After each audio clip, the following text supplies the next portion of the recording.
Study IQ IAS, अब तैयारी हुई अफोर्डेबल। अगर मैं आपसे पूछूं कि ह्यूमन हिस्ट्री के यानी कि ह्यूमन के पास्ट के जितने भी रिकॉर्ड्स हमारे पास हैं, पास्ट में जो भी हमारे पास एक तरीके से क्रोनोलॉजिकली डेटेड हमारे पास एविडेंस है, उसके बेस पे आप बताइए कि सबसे बड़ी, सबसे लॉन्गेस्ट, सबसे बिगेस्ट वॉरफेयर मैनकाइंड ने आज तक कौन सी देखी होगी। आप में से शायद बहुत सारे लोगों का जवाब हो सकता है महाभारत की बैटल, या फिर ऐसी किसी एपिक की बैटल, या हिस्टोरिकल कॉन्टेक्स्ट में आप देखते हो तो अलग अलग रिवॉल्यूशन होती है, उसके समय जो कॉन्फ्लिक्ट्स हो रहे थे आप उनका नाम ले सकते हो, या फिर किसी भी तरह के अलग जो मल्टीनेशनल आप कह सकते हो नेशनलिज्म की बैटल्स हुई, एक तरीके से इंडिपेंडेंस की अलग अलग वॉर होती आई, आप उनका नाम ले सकते हो। पर असली में जो सबसे लॉन्गेस्ट और सबसे बिगेस्ट वॉर आप जिसको कह सकते हो that has change the course of history of human kind was none of these. आप महाभारत की बात करते हो तो अगर हम डे वाइज लेंथ में जाते हैं तो आपको ही पता है, सबको पता है कि 18 डेज में वॉर आपकी देखने को मिलती है, खत्म जाती है। अगर आप वर्ल्ड वॉर के कॉन्टेक्स्ट में बात करते हो तो वर्ल्ड वॉर भी मोस्टली 4 to 5 ईयर के टाइम स्पैन में चलती रही। लेकिन इससे बहुत सालों पहले, इनफैक्ट बहुत सालों नहीं, thousand and lakhs of years पहले ह्यूमन एग्जिस्टेंस के आने के टाइम पे ऐसी कई सारी मल्टीपल ऑकरेंस ऑफ वॉर हुई जो हम आज के इस लेक्चर में डील करने वाले हैं। नमस्कार, मैं उत्कर्ष सिंह एंथ्रोपोलॉजी की सीरीज में आज बात करने वाला हूं the longest war the history has ever seen और in the history of mankind. तो यहां पे हम देखने वाले हैं कि ह्यूमन स्पीशीज, क्योंकि ये जो सारे लेक्चर्स चल रहे हैं ये कंटिन्यूटी में है इवोल्यूशन की सीरीज के। तो लास्ट लेक्चर में हमने इवोल्यूशन की सीरीज में देखा कि किस तरीके से प्रोकॉन्सल्स जो होते थे, let us first change the colour. Proconsuls का आप बात करते हो, आर्बोरियल एंसेस्टर्स, आपको एक कॉमन स्टॉक देखने को मिलता है जिसमें से मॉडर्न ह्यूमन की स्पीशीज हो गई और कई सारे जो आपको देखने को मिलते हैं ओल्ड वर्ल्ड में और न्यू वर्ल्ड में आपको कई सारे एविडेंसेस, फॉसिल रिकॉर्ड देखने को मिलते हैं। वो इस प्रोकॉन्सल की स्पीशीज जो कि आपको अफ्रीका में देखने को मिल रही थी मिलियन ऑफ ईयर्स अगो, वहां पे आपको ये देखने को मिलते हैं। और इनका नेचर कैसा था, हमने बात की आर्बोरियल। इनका डाइट के पैटर्न हमने लास्ट लेक्चर में डिस्कस किया हुआ था, जो कि कैसा था, फ्रूगीवोरस था, यानी कि ये फ्रूट्स को खाते थे। और जो इनका लोकोमोशन पैटर्न बहुत ही सेंट्रल चीज होती है जब भी हम बात कर रहे होते हैं, तो लोकोमोशन पैटर्न भी कैसा था, ये या तो क्लिंजिंग करते थे, लीपिंग करते थे, है ना, स्विंगिंग करते थे। आर्म स्विंगिंग होता है, ब्रांचेस पे, एक ब्रांच से पकड़ के दूसरे ब्रांच पे जा रहे हैं, लीप कर रहे हैं ब्रांचेस के ऊपर, आप देख रहे हो इस तरह की मूवमेंट होती है, ऊपर ऊपर ब्रांचेस के ऊपर चढ़ते चले जाते हैं। और भी कई सारे मूवमेंट देखने को मिलते हैं। बेसिकली जो एक नेचर, ब्रॉड नेचर इनका था वो क्वाड्रापेड था, 4 पैरों पे ये चलने वाला इनके बीच में हमको फिनोमेना देखने को मिलता है। बॉडी साइज अलग अलग करती थी, मकेक से लेकर के छोटे आप देखते हो जो साइज के आपके बोनोबोज हो गए, या फिर कोई और मंकी की स्पीशीज आप देखते हो, वहां से लेकर के लार्ज चिंपैंजीज या गोरिल्ला के तक इनके साइज आपको अलग अलग जगहों पे आर्कियोलॉजिकल रिकॉर्ड में फाइंड कर सकते हो। लेकिन एवरेज साइज बहुत ही कम होती थी। जो आप अभी के सेंस में मंकीज का साइज देखते हो उस साइज के होते थे। पर हमने देखा ओवर द लास्ट लेक्चर ही में डिस्कस हुआ था कि over the course of evolution किस तरीके से सवानास का जब एक एक्सपेंशन होता है, ग्रासलैंड, वुडलैंड ग्रासलैंड का सिस्टम वहां पे अफ्रीका में प्रिवेल कर रहा होता है, फॉरेस्ट का कवर बहुत ही रैपिडली डिक्रीज होता है, तो they were forced to come on the ground और उनको आर्बोरियल से टेरेस्ट्रियल हैबिटेट में, यानी कि जमीन पे चलने का एक तरीके से फोर्सफुल नेचर उनके सामने आता है। इस वजह से क्या होता है कि बाइपेडलिज्म का अक्रेंस उनके बीच आपको देखने को मिला होगा। अब बाइपेडलिज्म जब उनके बीच में आया, 2 पैरों पे चलने की जो टेंडेंसी, तो इससे बहुत इंपॉर्टेंट कई सारे इसके रिपरकशंस थे, कई सारे इसके आउटकम्स थे। पर अगर हम बात करें कि सबसे इंपॉर्टेंट चीज इसने क्या इनेबल की ह्यूमन की हिस्ट्री में, तो it enabled the humans to make tools, है ना, वेपन्स बनाने या फिर अलग अलग तरीके की चीजों को मैन्युफैक्चर करके जिससे अपने काम को आप कन्वीनियंटली कर सकते हो। वो सारी चीजें आपको देखने को मिली कि यहाँ पे वो पॉसिबल हो पा रही है। अब वो 2 पैर पे चल रहे हैं तो उनके हाथ खाली है ना, हाथ खाली है तो उससे आप टूल्स बना सकते हो। किसी चीज को, अगर आप मीट को या फिर किसी एनिमल को, किसी जिसको गेम बोलते हैं, game in the general sense, अगर हम आर्कियोलॉजी में या फिर कहीं भी बात कर रहे होंगे तो आप कंफ्यूज मत होइए, खेल वाला गेम नहीं होता है। जब आप हंट कर रहे हो तो शिकार जिसको आप हिंदी में कहते हो, उस चीज को हम गेम यहाँ पे कहते हैं। तो आपको किसी की हंटिंग की है, उसका मीट आपको लेके आना है, जाहिर सी बात है अपने हंटिंग साइट्स अलग होती है और उनकी जो कैंपिंग साइट होती है जहाँ पे वो रह रहे होते हैं, नेस्टिंग साइट होती है, वो उनकी अलग होती है। तो वहां तक आपको लेके भी तो आना है वापस। तो इस चीज में भी आप देखते हो कि काफी हेल्प मिलती है, यानी कि एक एफिशिएंसी जो होती है ह्यूमन की वो बढ़ जाती है, एफिशिएंसी ऑफ लाइफ। तो आप वो टूल बना पा रहे हैं, चीजों को कैरी फॉरवर्ड कर पा रहे हैं। बेबीज हैं या फिर आप किसी उसको देखते हो तो उसको वो हाथ में कैरी करके साथ में ले जा पा रहे हैं, लॉन्ग डिस्टेंस को कवर कर पा रहे हैं। एक और अच्छी चीज होती है कि एम्बुश वाली जो सिस्टम हमने बात की थी जब हम हेड हंटर्स वाले लेक्चर को कवर कर रहे थे, नागाज या नागाज ट्राइब के कोनियक नागाज की बात कर रहे थे, तो वहां पे तो हमने मॉडर्न कॉन्टेक्स्ट में देखा था। यहाँ पे अगर आप देखते हो तो इवन सवानास ग्रासलैंड से पहले, जब सवानास का वुडलैंड ग्रासलैंड सिस्टम प्रिवेल नहीं हुआ था अफ्रीका में, तो भी जो फॉरेस्ट कवर था, हाइट जो होती थी ग्रासेस की या फिर आप कह सकते हो ट्री का जो कवर होता था, वो एटलीस्ट 5 to 6 फीट रहता होगा, ठीक है, या फिर 4 to 5 फीट भी रहेगा। अगर आप क्वाड्रपेड एनिमल हो, ठीक है, जो हम यहाँ पे प्रोकॉन्सल की बात कर रहे हैं, इससे पहले और इसके बाद में भी कई सारे इंटरमीडिएट स्पीशीज आपको देखने को मिलते हैं, कई सारे ऐसे जेनरा आपको देखने को मिलता है जो क्वाड्रपेड थे। तो अगर 6 फुट की हाइट है ग्रासेस की, तो उसके पीछे अगर आप चल रहे हो उस झाड़ियों के बीच में, तो आप देख नहीं पाओगे अगर कोई दूसरा खतरा है, कोई डेंजर या फिर कोई आपको हंट करने कोई प्रेडेटरी स्पीशीज आ रही हो, तो वो आपके लिए देखना पॉसिबल नहीं होगा दूर से। पर जब इरेक्ट पोस्चर यानी कि बाइपेडलिज्म पॉसिबल हुआ, होमो इरेक्टस बाद में आता है, उससे पहले आपको देखने को मिलता है बाइपेडलिज्म पॉसिबल हो चुका है। हालांकि उनका जो बाइपेडिज्म है वो हमारे ह्यूमन अर्ली जो हमारे एंसेस्टर्स हैं उनके बीच में आपको हमने बात की थी प्रोकॉन्सल से आर्डिपिथेकस रेमेडस, जिसका हमको सबसे पहला एविडेंस देखने को मिलता है आर्कियोलॉजिकल रिकॉर्ड में, जो कि चल पा रहा है ना, बाइपेडिज्म की, जिसके बीच में कैप्सिडी ना। लेकिन उनका आप देखते हो कि हमारे जो ह्यूमंस का मॉडर्न होमोसेपियंस जो है उनसे बहुत ज्यादा डिफरेंस आपको देखने को मिल जाता है बाइपेडिज्म के अंदर में। ये बाइपेडलिज्म जो होता है ये एक तरीके से उनको देखने दे रहा है, इरेक्ट पोस्चर उनको देखने दे रहा है घास के पीछे या फिर ग्रासेस के पीछे अगर कोई एम्बुश करे, कोई छुप के या फिर घात लगा के जिसको बोलते हैं वहां पे बैठा हुआ है जस्ट टू स्ट्राइक, है ना, और आपको एक तरीके से वहां पे वो हंट करने वाला एनिमल। तो ये सारी चीजें कई इंसान की एफिशिएंसी को बढ़ाती है और उसको एक सुपीरियर प्रीडेटर स्पीशीज के तौर पे, अर्लियर तो कोई और प्रीडेटर था उसको डर रहता था इसलिए वो आर्बोरियल हैबिटेट में था, अब उसको ऐसी कई सारी चीजें हुई बाइपेडिज्म के आने के बाद जिससे वो एक खुद सक्सेसफुल प्रेडेटर स्पीशीज के तौर पे आपको डेवलप होता हुआ देखने को मिल रहा है। हाथ फ्री हो गए तो आप देखते हो कंट्रोल्ड फायर का भी जो इन्वेंशन होता है, ऑफ कोर्स वो बहुत लेटर फेज में हुआ, बाइपेडिज्म से काफी समय बाद आया, लेकिन आपको ये सारी चीजें जो कंट्रोल्ड फायर का चीज है, फायर बहुत इंपॉर्टेंट रहा है, एक बहुत लैंडमार्क इवेंट कह सकते हो आप ह्यूमन एंटिक्विटी या फिर ह्यूमैनकाइंड की हिस्ट्री में। तो ये सारी चीजें भी तभी पॉसिबल हुई जब उसके हाथ फ्री थे इन सारी चीजों को मॉडिफाई करने के लिए, ऑल्टर करके, मैनिपुलेट करके चीजों को यूज करने के लिए। इस सारी चीजों की वजह से क्या हुआ कि अलग अलग कोर्स में आप रेमिडस को भी देखते हो, तो रेमिडस के बाद भी कई सारे ग्रुप्स आपको आने को देखने को मिलते हैं। हमने बात की होमो हैबिलिस आता है, ठीक है, पहला होमो जेनरा, अभी तक तो आप देख रहे हो कि आर्डिपिथेकस रेमिडस है। इसके बाद भी बीच में कई सारे ग्रुप है जिसको हम यहाँ पे नहीं डील कर रहे हैं, आपको देखने को मिलेगा एंड यहाँ पे ऑस्ट्रेलोपिथेक्स का बहुत सारा ग्रुप आ जाता है, केनियंथ्रोपस है, ऑस्ट्रेलोपिथेक्स आपको देखने को मिलता है, ऑस्ट्रेलोपिथेकस में भी आपको ग्रेसाइल देखने को मिलता है, रोबस्ट भी देखने को मिलता है, कई सारे आपको यहाँ पे देखने को मिलेंगे। फाइनली होमो हैबिलिस आता है जो हमारा कंसर्न है क्योंकि हम होमोजीनस की बात कर रहे हैं। हैंडीमैन की यहाँ पे हमने बात की यानी कि वो हाथ का यूज कर पा रहा था। उसके बाद फाइनली इरेक्टस आता है। इरेक्टस हमारा आज के लेक्चर का सेंटर पॉइंट है क्योंकि इरेक्टस के आने के बाद ही आप देखते हो कि एक तरीके से फास्ट पेस होता है इवेंट। हमने बात की थी कि होमो इरेक्टस जो है वो इतना ज्यादा, हैंडीमैन तो ये भी था होमो हैबिलिस, लेकिन इरेक्टस इस तरीके से उस चीजों को डेवलप कर पाया था कि वो बड़े बड़े गेम्स यानी कि बड़े बड़े जो शिकार थे उनको हंट डाउन कर पा रहा था। इवन मैमथ्स जो होते थे, वुली मैमथ्स, क्योंकि यहाँ पे ओवर अ पीरियड ऑफ आप कह सकते हो इवोल्यूशन जो चल रहा था, बायोलॉजिकल इवोल्यूशन के साथ साथ कल्चरल इवोल्यूशन भी चल रहा होता है, सोशल इवोल्यूशन, कल्चरल इवोल्यूशन चल रहा होता है। तो आप बात करते हो कि यहाँ पे एक सोशल कोहेजन या फिर कोऑपरेशन करने की, आपने अक्सर सुना होगा यूनिटी बहुत बड़ी चीज होती है और यूनिटी से बड़े बड़े काम पॉसिबल होते हैं। वो आप कहानी भी है कई सारी हमने बचपन में सुनी होती है, मोरल साइंस के लेक्चर्स में, बाकी जगहों पे, कि किस तरीके से पूरा ग्रुप जब मिलकर एफर्ट लगाता है तो किसी चीज को ब्रेक करना, किसी टास्क को पूरा करना बहुत आसान हो जाता है। तो वही सेम चीज थी कि पहले तो ये कम्युनिकेशन डेवलप नहीं था, लैंग्वेज डेवलप नहीं होती थी, फायर डेवलप नहीं था, कई सारी चीजें नहीं डेवलप थी। लेकिन जब ये बाइपेडिज्म शुरू होता है उसके बाद वाले फेजेस में धीमे धीमे करके एक चीज ह्यूमन सीखता जा रहा है और उसमें से एक इंपॉर्टेंट चीज थी सोशल कोहेजन या फिर कॉपरेशन। तो मिलके हंट करने लगे और मिलके जब हंट कर रहे थे तो बड़े से बड़े एनिमल्स को भी हंट डाउन कर सकते थे। पर ये इनका जो नेचर है ये यहीं पे नहीं रुका, ये नेचर कंटिन्यूड होता है और एक ऐसा समय आता है जिसको हम यहाँ पे एड्रेस कर रहे हैं, the longest war fought in the history of Mankind. वो खुद की दूसरे ग्रुप जो हैं,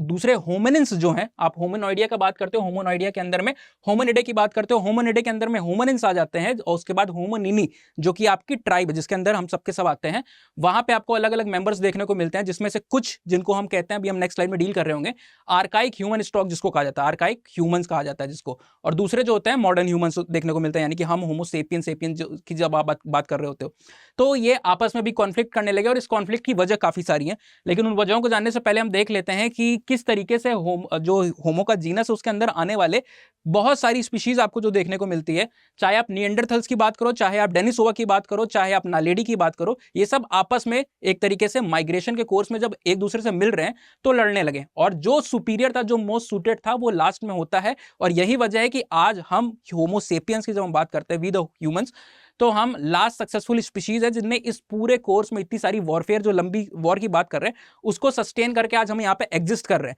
तो हमारा एग्जिस्टेंस इस बात का प्रूफ है, क्योंकि डार्विन भी यही कहते हैं, इवोल्यूशन की थ्योरी भी यही कहती है कि सर्वाइव तो भाई वही करेगा जो कि सबसे फिट होगा, सबसे फिटेस्ट जो इंडिविजुअल्स होंगे, सबसे फिटेस्ट जो पॉपुलेशन होगी, वो आपको कोर्स ऑफ इवोल्यूशन में देखने को मिलेगी, सर्वाइव करेगी। बाकी इरेडिकेट हो जाएंगे, नेचुरल सिलेक्शन का प्रेशर उन पे काम करेगा एक तरीके से, या फिर दूसरी स्पीशीज जो होंगी, प्रेडेटरी स्पीशीज होंगी, उनको मार देंगे एक तरीके से। वॉर होगी, वॉर में वो हार जाएंगे, जो कि वीकर स्पीशीज होगी। पर यहाँ पे आपको देखने को मिलता है कि दूसरी स्पीशीज जो थी वो भी ह्यूमन से काफी ज्यादा, हमारी जो स्पीशीज है उससे काफी ज्यादा क्लोजली रिलेटेड थी। आप बात करते हो निएंडरथैलेंसिस, वो भी हमारे जीनस का ही है, हम होमो सेपियंस है और वो क्या है, होमो निएंडरथैलेंसिस। जीनस सेम है, कई सारी सिमिलैरिटीज और कई सारी फीचर्स में वो सुपीरियर थे हमसे। फिर भी ऐसा पॉसिबल हुआ कि हम ट्राई करते गए, जो यूपीएससी से आप वो करके देखते हो कि यूपीएससी से इसको एग्जाम से रिलेट कर सकते हो कि आप एफर्ट्स देते रहते हो, कंसिस्टेंसी रहती है और हार नहीं मानते हो, तो फाइनली आप सक्सेस को अचीव कर सकते हो। सेम वैसी चीज आपको यहां देखने को मिलेगी। होमो सेपियंस जो है कई सारे मॉर्फोलॉजिकल एनाटॉमिकल फीचर्स में निएंडरथल्स और बाकी ग्रुप से वीकर हुआ करते थे, ठीक है, सुपीरियर नहीं होते थे, इंफीरियर हुआ करते थे। फिर भी उनकी कंसिस्टेंसी और ये जो नेचर था उनका, लगातार कई बार आपको देखने को मिलता है कि हम, जो हमारी स्पीशीज है वो हारती भी है दूसरी स्पीशीज से, फिर भी हम लगे रहते हैं, टिके रहते हैं और लास्ट में जीत मिलती है। बाकी स्पीशीज को आप सब्स्टिट्यूट करते हो, रिप्लेस करते हो। यहाँ पे आप देख रहे हो, आपको अलग अलग ह्यूमन वर्सेस ह्यूमंस की हम बात कर रहे हैं कि किस तरीके से लॉन्गेस्ट वॉर चली और उसमें हम अपने ही जीनस के अंदर के मेंबर जो थे, हमसे क्लोजली रिलेटेड मेंबर्स थे, उनके साथ वॉर चल रही है। तो ये यहाँ पे बात हुई आर्काइक होमो सेपियंस की। कई सारे क्लासिफिकेशन आपको देखने को मिलेंगे जिसमें आर्काइक होमो सेपियंस के अंदर ही निएंडरथाल्स को, या फिर होमो निएंडरथाल्स का जीनस क्या है, होमो निएंडरथैलेंसिस उसको बोलते हैं। आर्काइक होमो सेपियंस के अंदर भी निएंडरथाल्स को बहुत सारे, आप कह सकते हो टेक्सोनॉमिस्ट लोग इसको इंक्लूड करते हैं, लेकिन कुछ लोग अलग भी करते हैं क्योंकि स्केलेटन लेवल पे थोड़ी आपको डिससिमिलैरिटी या फिर डिस्टिंक्ट फीचर देखने को मिलते हैं। तो आर्काइक होमो सेपियंस की बात करें, अगर आपको निएंडरथाल्स को इंक्लूड करना है तो यहाँ निएंडरथाल्स का पॉपुलेशन रख दिया, डेनिसोवा का पॉपुलेशन रख दिया, नालेडी का पॉपुलेशन रख दिया, और भी कई सारी इंटरमीडिएट स्पीशीज जो हैं, जो कि हमारे जस्ट आने से पहले, ये किसके बीच में है, हमने होमो इरेक्टस तक कल डिस्कस कर चुके थे लास्ट लेक्चर में, how Homo habilis finally changed into Homo erectus. Heidelbergensis की आप बात कर सकते हो, होमो हाइडेलबर्गेंसिस की। तो ये सब आपको देखने को मिलता है कि होमो इरेक्टस और होमो इरेक्टस के बाद जब यहाँ पे फाइनली होमो सेपियंस या फिर आप हमारी जो स्पीशीज है वो आ रही है, इसके बीच का जो टाइम पीरियड, जो टाइम स्पैन है, उसमें जो आपको स्पीशीज देखने को मिल रही है वो सब आर्काइक होमो सेपियंस या फिर ह्यूमन स्पीशीज के अंदर में आती है। निएंडरथल जिसमें से एक था, इसको आप आर्काइक ह्यूमन स्पीशीज कह के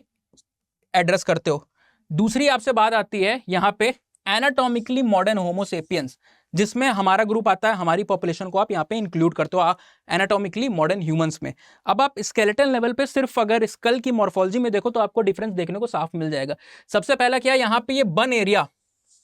आपने हिस्ट्री की क्लासेस पढ़ी होगी और प्रीस्ट किंग का आपने उसमें एक वो देखा होगा, जो स्टैचू मिला हुआ है, आई बिलीव मोहनजोदारो से वो कलेक्ट हुआ था। वहां पे आपको देखने मिलता है ये ऑसिपिटल रीजन होता है ब्रेन का, ठीक है, पीछे वाला जो रीजन आपके सर के ऑसिपिटल रीजन कहते हैं। वहां पे आपको थोड़ा सा एक तरीके से प्रोट्यूबरेंस देखने को मिल रहा है और इसको बन बोलते हैं, इसको ऑसिपिटल बन बोलते हैं, शॉर्ट में हमने लिखा है। आपको ये इसमें देखने को मिल रहा है, पर यहाँ पे वो चीज आपको देखने को नहीं मिल रही है। यहाँ पे आपको देखने को मिल रही है कि ऑसिपिटल के बोन के पास एक प्रोजेक्शन है, एक तरीके से प्रोट्यूबरेंस आपको देखने को मिल रहा है, जो कि इधर के केस में नहीं है। आप बात करते हो ये सुप्रा ऑर्बिटल रिजेस, आपके आईब्रोज वाले रीजन पे जो है वो आपको देखने को मिल रहा है कि ज्यादा डेवलप्ड है, किस तरीके से मोर प्रोनाउंस्ड है ना, रोबस्ट है, काफी ज्यादा आपको भारी तौर पे इसका डेवलपमेंट देखने को मिल रहा है, हैवीली बिल्ड, जबकि यहाँ पे वो चीज आपको नहीं देखने को मिल रही है। आप फोरहेड को भी देखो तो फोरहेड का एरिया यहाँ पे देखो और यहाँ पे कंपेयर करके देखो, आपको साफ डिफरेंस मिल जाएगा। ये जो आपकी टेम्पोरल बोन के जहाँ पे ईयर है, टेम्पोरल बोन जो है उसके पास आपको एक प्रोमिनेंस देखने को मिलती है, जिसको मैस्टॉइड प्रोसेस बोलते हैं आप, या फिर मैस्टॉइड प्रोमिनेंस बोलते हैं, हम एमपी करके लिख सकते हैं यहाँ पे। वो आपको यहाँ पे मिसिंग देखने को मिल रही है, जबकि यहाँ पे वो चीज आपको साफ देखने को मिल जा रही है। तो इस तरीके कई सारे एनाटॉमिकल फीचर्स है जिसके बेस पे आप लोग एनाटॉमिस्ट जो है वो डिस्टिंग्विश करते हैं अर्ली ह्यूमन पॉपुलेशन को और लेटर या फिर मॉडर्न ह्यूमन पॉपुलेशन को। इसीलिए ऑल्दो जीनस सेम है, ये भी बाइपेडल थे, हम भी बाइपेडल थे, ये भी टूल बना रहे थे, हम भी टूल बना रहे थे, ये भी फायर को कंट्रोल करना सीख गए थे, हम भी फायर को कंट्रोल करना सीख रहे। कई सारे सिमिलैरिटीज होने के बाद भी इनको एक अलग ग्रुप में रखा जाता है। आज भी इनकी पोजीशनिंग जो है एक तरीके से डिबेटेड है, किसी कंसेंसस में नहीं आया है, लेकिन सब लोग अपनी सूटेबिलिटी और अपनी समझ के हिसाब से, जो एनाटॉमिस्ट है वो लोग इसको एक तरीके से कैटेगराइज करके रखते हैं, और जो उनको पढ़ने वाले हैं हमारे और आप जैसे लोग, वो किसी एक, जो आप कह सकते हो किसी एक का क्लासिफिकेशन जो है उसको साथ में पकड़ के चल रहे होते हैं। तो ये तो रहा है स्केलेटल लेवल पे हमने देख लिया किस तरीके से दोनों के बीच में डिफरेंसेस थे। और इन्हीं पॉपुलेशन के बीच में हम जब बात करते हैं कि वॉर किसके बीच में चल रही है, तो ये वॉर चल रही होती है आर्काइक आर्काइक ह्यूमन की जो स्पीशीज है उनके बीच में, निएंडरथल की स्पीशीज एक तरफ पे और दूसरी तरफ मॉडर्न होमो सेपियंस की स्पीशीज जो अफ्रीका से एक तरीके से डेवलप करके डाइवर्स आउट कर रही है, माइग्रेट कर रही है, अलग अलग दुनिया के पार्ट्स में जा रही है, रिप्लेस कर रही है वहां की लोकल पॉपुलेशन को। आप देखते हो निएंडरथल की पॉपुलेशन आपको यूरोप में या फिर यूरेशिया का जो रीजन है वहां पे प्रोमिनेंट तौर पे देखने को मिलती है। होमो इरेक्टस आपका अफ्रीका में आपको देखने को मिल रहा है, जो सबसे पहले आपको 3.6 मिलियन ईयर्स के भी पहले आपको सबसे पहला देखने को मिलता है कि माइग्रेशन वहां पे चल रहा है। होमो सेपियंस की आप बात करते हो, मॉडर्न ह्यूमंस कब अफ्रीका कॉन्टिनेंट से निकले, तो अलग अलग इसके डिबेटेड है, पर मोस्टली 60 to 70 काया हमने बात की थी 1000 ईयर्स अगो के आसपास मॉडर्न ह्यूमन डिस्पर्सल आपको उस जगह से देखने को मिल रहा होता है कि वहां से ह्यूमंस निकल के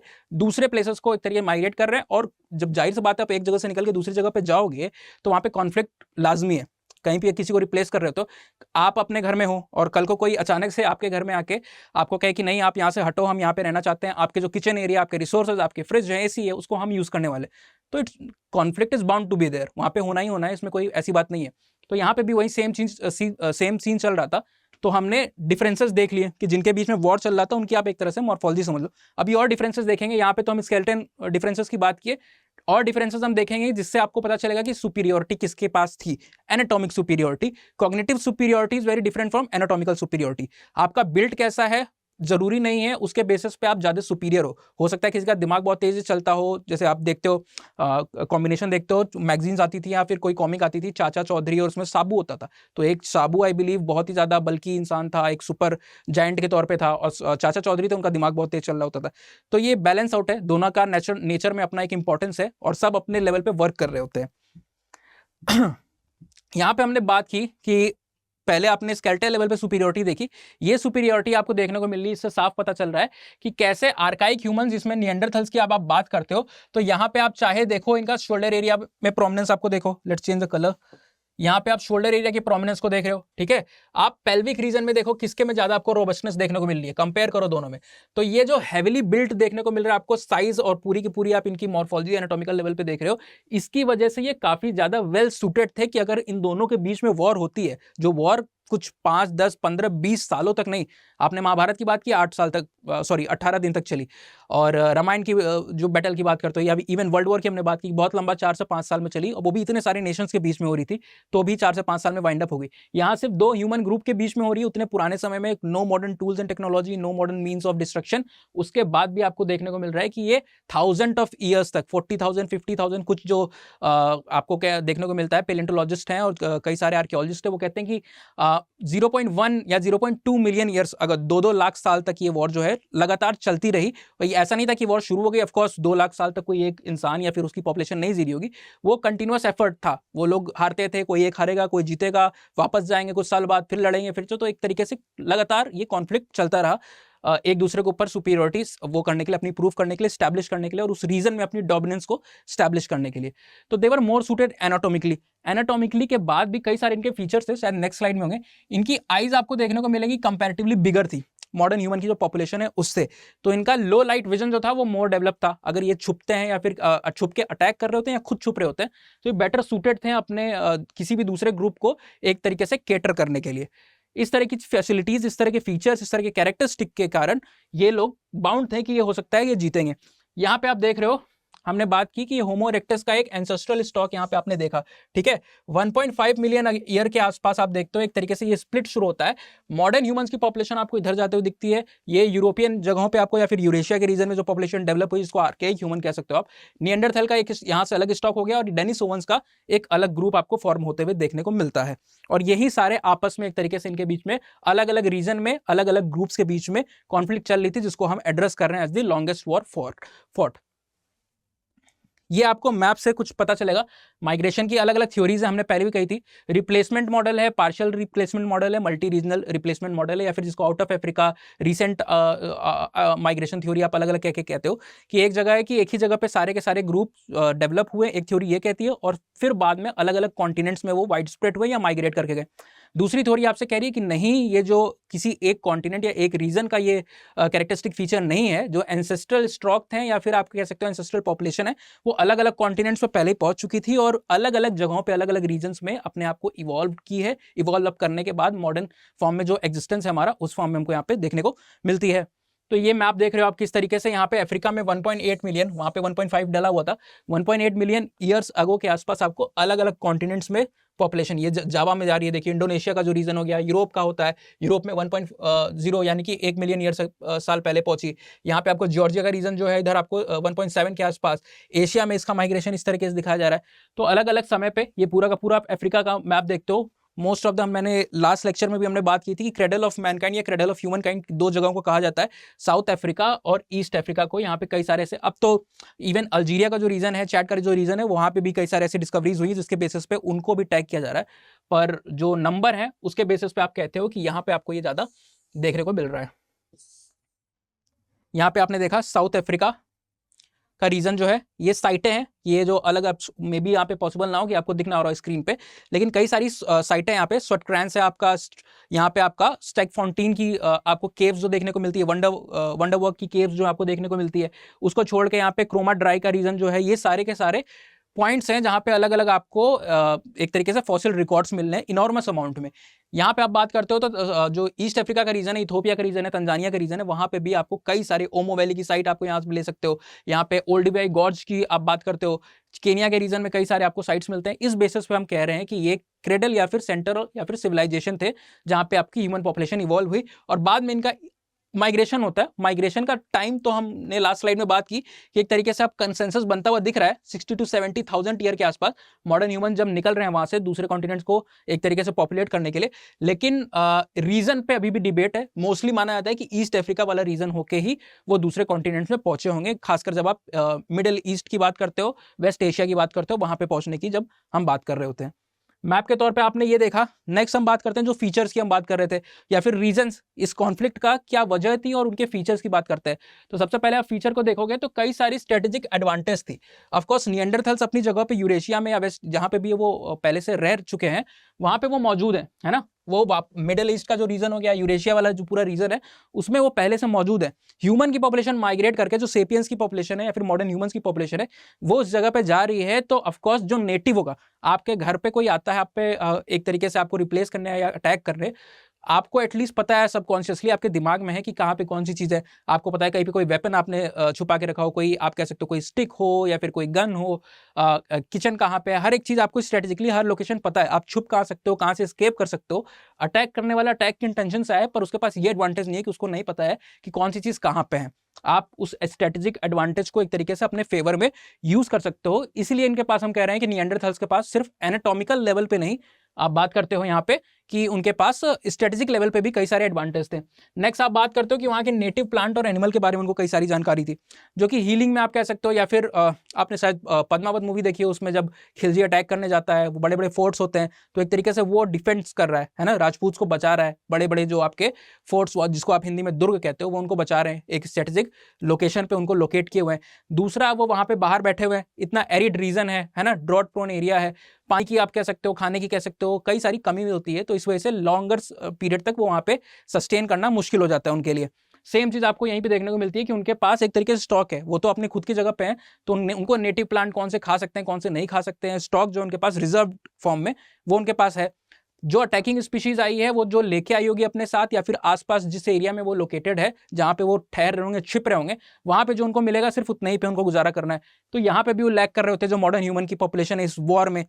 नेक्स्ट वो कहाँ पे लैक कर रहे होते हैं मॉडर्न ह्यूमन की पॉपुलेशन जो है, मैसिव और मस्कुलर बिल्ड की हमने बात की कि निएंडरथल्स के पास ज्यादा मैसिव और मस्कुलर बिल्ड था। यहाँ पे भी मॉडर्न ह्यूमंस जो है वो पिछड़ते हैं। ह्यूज आइज का हमने डिस्कस किया, ह्यूज आइज की वजह से लो लाइट में भी वो ज्यादा चीजों को देख सकते हैं निएंडरथल। तो हर इस स्ट्रेटेजिक या एनाटॉमिकल फीचर्स के बेस पे हम लैक कर रहे होते हैं। पर जो एक चीज होती है मॉडर्न ह्यूमंस को सक्सेसफुल होने में over the course of evolution enable करती है, वो क्या थी? वो थी इनकी एक तरीके से परसिस्टेंस और कंसिस्टेंसी, जो लगातार इन्होंने कंटिन्यूड रखी। और over a period of time may be उन्होंने सुपीरियर वेपन्स बना लियो। वेपन्स तो दोनों के पास थे, निएंडरथल्स के पास भी हैं और मॉडर्न ह्यूमंस के पास भी हैं, पर मे बी उन्होंने ज़्यादा प्रोजेक्टाइल वेपन्स जो दूर से वो फेंक के मार सकते थे, इस तरह की चीज़ों को डेवलप किया हो जो ज़्यादा उनके लिए हेल्पफुल आपको देखने को मिल रही है। इन सारी वजहों के कारण आपको, इन सारी टेक्निक्स की वजह से पॉसिबल होता है कि उनका एग्जिस्टेंस जो है आपको प्रिवेल करते हुए देखने को मिलता है। ये कुछ रीजंस है जिसकी वजह से आप कह सकते हो कि वॉर्स हुई होंगी। जो लॉन्गेस्ट वॉर की हम बात करें तो मे बी इन रीजन की वजह से हुई हो। पहली तो टेरिटोरियलिटी, टेरिटोरियल फीचर है, किसको कहाँ पे रहना है उस वजह से आप देखते हो कि सबको जगह चाहिए होती है ना। आपका अपना एरिया है, इंडिया का अपना एरिया है, कोई हम पीओके की बात करते हैं, कोई किसी को एक दूसरे का एरिया क्यों नहीं देना चाहता, हमेशा इस पर लड़ाई क्यों रहती है। तो ये वही है कि everybody is concerned about their space and wherever they are living. Second, आप बात करते हो कि डिक्लाइन है फूड रिसोर्सेज में, उनके एरिया में फूड का डिक्लाइन हुआ हो तो ऑफकोर्स उनको माइग्रेट करके दूसरी जगह पे जाना हो। Third and last is the mating selection का प्रेशर जो होता है, मेट करने की आपको बात कर रहे होते हो, जो फीमेल काउंटर पार्ट्स या मेल काउंटर पार्ट्स उनको नहीं मिल रहे होंगे, इस वजह से भी आपको देखने को मिलता है कि प्रॉब्लम्स हो सकती हैं। So based on this, these were the reasons, and this has resulted in the longest war probably the mankind has ever seen. So this was all about today's lecture. In the next lecture, in coming lectures, we will see some more interesting facts and topics. Till then, thank you and have a nice day. Study IQ IAS. अब तैयारी हुई affordable.